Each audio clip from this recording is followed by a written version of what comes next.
everyone, I'm Farzanasuri, your victory coach. There was once a man who commissioned a painter to paint his boat. The painter looked at the boat and gave his quotation, and the man, did not bat an eyelid and said, "Yes, of course, please go ahead and do the needful." So the next day and for the next 3 days, he worked constantly on getting the boat painted. While he was painting the boat, he saw a small hole, in a part of the boat, and he decided to fix it.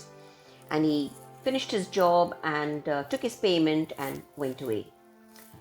A few days later, the man who had commissioned the painting of his boat, came to the house of the painter and gave him almost 10 times the amount of the job that he had done.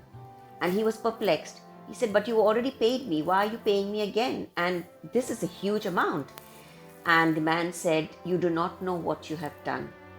And he said, "You have saved my children's life." He was perplexed. The painter scratched his head and said, "I've just painted your boat." So the man said, "Let me narrate a story."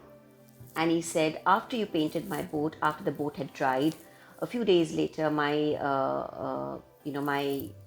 children wanted to take the boat to, for sailing.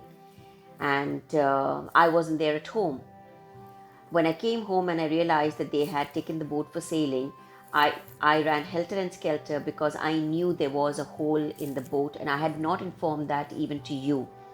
So while I was, waiting anxiously, I suddenly saw my children coming back from their sailing expedition, and I gave a sigh of relief. And I cannot tell you how happy I was to just see them coming back on that boat. And I looked at the boat and I went to see that hole that the boat had, and I saw that you had painted over it and you had repaired it as well. And he said, "I don't know how much I can thank you, because no matter what I say and do, it is never going to be enough." So he said, "Sir, you have saved my children's life." And, there are these so many tiny acts of kindness that we do, or the opportunities that we have to do acts of kindness in other people's life. It could actually be plugging the leak, that could be hurting them. If we can just pay attention to that, if we can just be mindful of that, how beautiful will our world be? That's all for me from here. I'm Farzanasuri, your victory coach. Be cool, be classy, be victorious.